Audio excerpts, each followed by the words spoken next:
Today I'm going to talk about our 3-3-5 3-safety structure we run at the high school level.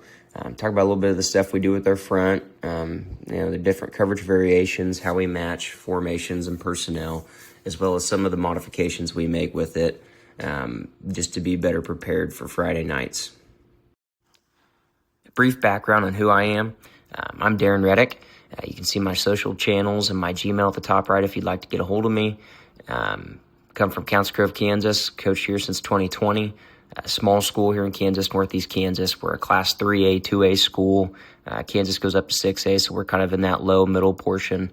I got 6 years of coordination experience, all at Council Grove, started in 2020. Two-time Assistant Coach of the Year finalist, Kansas Small Class Assistant Coach of the Year in 2024. Took over this year as a head coach in 2025, where we went 7-3 and had a Sweet 16 appearance. And over the last 4 years since we moved to this 3-safety structure, we went 28-13, made it to the Final Four in 2024, and then these other 3 seasons, 22, 23, and 25, we were in the Sweet 16 in our classification. We started running this defense in 2022, the 3-safety stuff. You can see here we've had a decent amount of success with it. Number 1 in Kansas in tackles for loss in Class 2A over the last 4 years, and number 4 in points allowed per game in Class 2A. I believe we've led the state in total in tackles for loss over these last 4 years, not just in our classification. We made this switch, just kind of real and trying something different. And it's been great for us. We base out of it, kind of modeled it after how can we be different.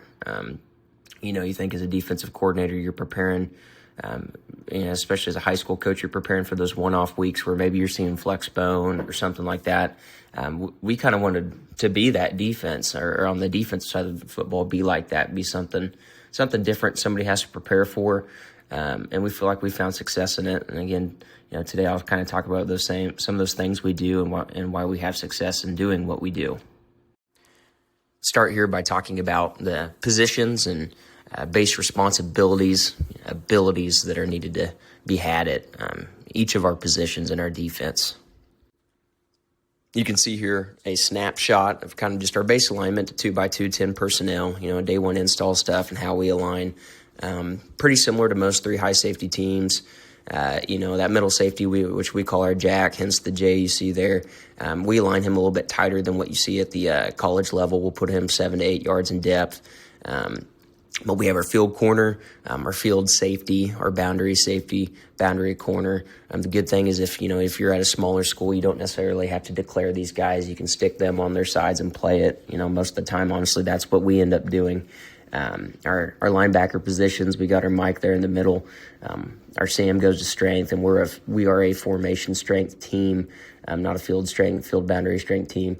Got our Will backer on that backside, and then there with our front, our end, and our base stuff, we'll set him to the formation, the tackle to the weak side of the formation, and then our big nose plugger there in the middle.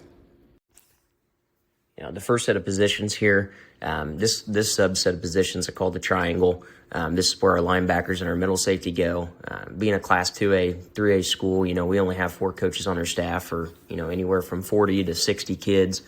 So we typically have 2 guys that run with the D lineman, a guy that runs with our safety group, not including the middle safety there, and then our corners, and then I coach the triangle. This works out pretty well, and it's good for us to coach the run fits this way, but I'll go into here kind of the positions and types that you need to have. Everybody wants to know what this middle safety type needs to be.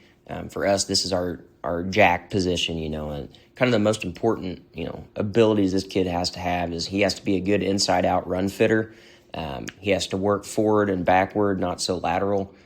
He's not necessarily an alley runner. He's an inside-out run fitter. Excellent at guard reads. He's the intelligent guy. He's the Mike of our defense. A lot of people talk about putting your most athletic guy there. To me, here, intelligence trumps athleticism every single time.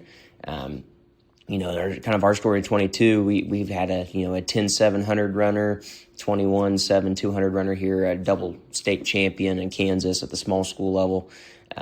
We've adapted this position now to, a guy that's 5'8", 145 pounds, extremely smart. We've had pretty much the same success, maybe even more success with the undersized guy that has far less athleticism just because he's intelligent. The modern model you'll see in the NFL of this type of guy is, Buda Baker, not the fastest, not the biggest, not the strongest, but extremely intelligent and versatile, knows every position on the field. And this guy's got to be a guy that is capable of playing that whole seam pull runner in our Tampa 2 type scheme. That three high guy, about everybody that runs this runs some version of Tampa at some point. And this guy for us, when we talk about the forward, backward versus a lateral player, that's why, he's got to be able to be that pull runner. The next position here in the triangle is our Mike. The Mike is a little different than, your traditional Mike. Really, he gets occupied essentially like a fourth defensive lineman most of the time in our run fits. This is a guy that has very little pass coverage responsibility, but he does have to be an excellent inside-out run fitter. Typically, we don't talk about gaps really as far as you have this gap, but he's typically a B2B gap type guy. And then when it comes to the pass game, he's responsible for cutting off the quarterback, on any quarterback rollout stuff. So this is actually a guy for us. Everybody in our triangle needs to know the Mike position. We can play a lot of different body types here depending on, the down distance, formation, personnel groupings. And we've had a lot of success recently with this guy being more of an undersized guy that's just hyper aggressive, physical, great at finding clears. The final positions in our triangle are the same in will positions. These are our outside linebackers. These guys have to be excellent force fall players, so they've got to be able to turn the run back inside. Often against option-based teams, they're going to have the quarterback on read option or dive option, triple option type looks. If runs away, they got to be able to fall back into that run box.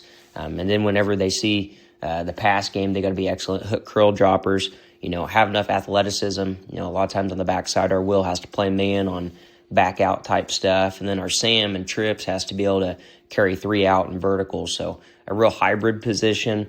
If we get into any sort of penny type fronts, this guy can become our defensive end, our 4 down, 3 high stuff.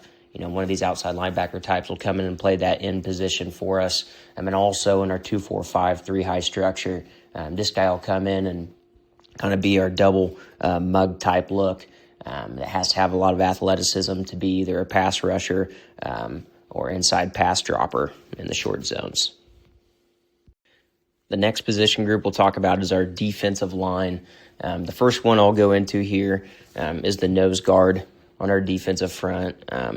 This position can be your typical 3-4, 2-gap nose plugger type. But it can also be an athletic guy that plays here that can shoot gaps, depending on the talent we have at that position, that varies. We've had that stud there that can do that. We've also had to kind of single gap some stuff up on the front a little bit more with him. He's got to be mobile in the sense that we stem, and we do stun a lot regardless if you're a 2-gap plugger or not, but very physical with the hands, great lower power in the body, ability to punch and extend, get down the line of scrimmage, just kind of your typical odd front nose type. As for our tackle and our end, really these positions for us are pretty interchangeable. The biggest difference in this is our end is, typically set to the field. So he typically ends up in that C gap a little bit more by alignment whenever we do stunt stem stuff. And then the tackle ends up more in that backside B gap. So they could be a little bit different body types. But again, for us, this is pretty interchangeable, just being a small school. We talk about, some of the 3 most important rules for us here at this position. And number 1's a little bit different based on who you are and your types and your abilities. If you're that undersized guy, we talk about shooting gaps as hard as you can. And the goal is not to get touched, beat the offensive lineman to your spot. But on the other side of that, if you're a physical presence at that tackle or end, we want you to, punch and then get to your gap and control it a little bit more. Unblocked, we play the 4s. That's more is our base, and that's more, to confuse some fronts and how they're going to block things for the offensive line. But if they're unblocked, typical, you got to squeeze, you got to get down the line, destroy pullers, get under them. That's our number 2 rule. Never let them just kick you out. Everybody knows that's not, always the perfect thing that happens. And number 3, just don't get too far upfield. So everybody's kind of got those guys that, they're physical specimens or they're athletic specimens, and sometimes the best thing you can do is not block them because they're overly aggressive. So we talk about unblocked, get down the line, squeeze it. Got a puller coming at you. Again, get under it, blow it up, knock it back. And just in general, overall, never get blocked by just one guy. The final position subset we'll look at here's our defensive backs. So this includes our field safety, our boundary safety, and our field corner and our boundary corner. This position, kind of starting here, we'll start with the safeties. Again, for us, we don't always make this a position that flip-flops. Sometimes they stay on their side. But when you talk about, body types at each, particularly at safety, your field safety is more the rangier guy. Your boundary safety is maybe a little bit less rangy, a little less athletic, but he's more of a run fitter. For our safeties, you have to be able to play cover two. You got to be able to get over top of number one vertical if number two is in, out, short. Got to be able to run the alley a little bit. Got to be able to crack replace there. Our like I said, our primary coverage, it's two read, that Tampa two read style here. We probably run that about half of our snaps. We'll run some inverted Tampa stuff. So this guy has to be able to be a good flat guy. He has got to be able to carry that vertical if he's playing that curl flat. And also we do mix in a little bit of man stuff as well. So has to be able to play man for a little bit. Typically when we're playing man like anybody, we're sending some sort of pressure. So this guy has to be pretty versatile. Probably needs to be the smartest guy on our defense if you're a safety other than maybe our jack safety, that middle safety. And finally here, our field corner and our boundary corner. Really, we really have rarely flip-flopped these guys in the past. Typically we hold them their side, but we do have the ability to do that.